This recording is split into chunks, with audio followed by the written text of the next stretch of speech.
আসসালামু আলাইকুম, welcome to channel my Tania Sultana 85। আজকে বানাবো মজাদার টক ঝাল মিষ্টি আমের আচার।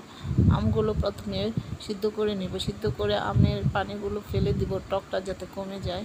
তারপর কড়াইতে পরিমাণ মতো চিনি দিব, চিনি দিয়ে পরিমাণ মতো পানি দিব। তারপর দিব তেজপাতা, পরিমাণ মতো পাঁচফোড়নের গুঁড়া, শুকনো মরিচের গুঁড়া, তারপর দিব পরিমাণ মতো লবণ, দিয়ে ভালো করে নাড়তে হবে। বেশ কিছুক্ষণ জাল দিতে হবে, প্রায় 10 মিনিটের মতো।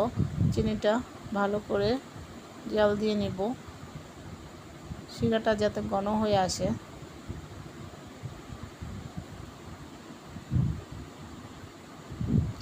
দশ মিনিট পর আবার নেড়ে দিব, একটু পরপর নাড়তে হবে। শিরাটা ঘন হয়ে আসলে আমগুলো দিয়ে দিব, সবগুলো আমই দিয়ে দিব অল্প অল্প করে।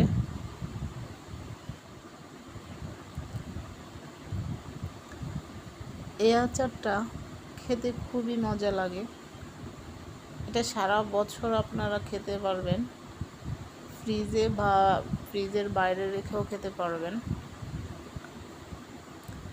আর এই আচারটা হতে অনেক সময় লাগে, একটু পর পর নেড়ে দিতে হবে যাতে নিচে লেগে না যায়।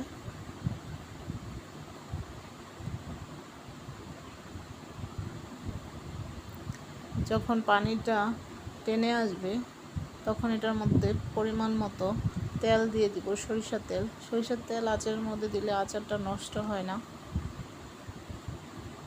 আপনারা কিছুদিন পর পর রৌদ্রেও দিতে পারেন, আবার ফ্রিজেও রেখে দিতে পারেন।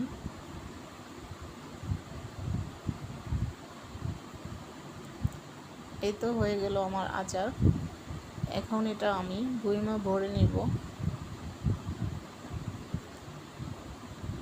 কাচের বয়মে আচারটা বললে বেশি ভালো থাকে, আমি এখানে প্লাস্টিকের বয়মে ভরছি।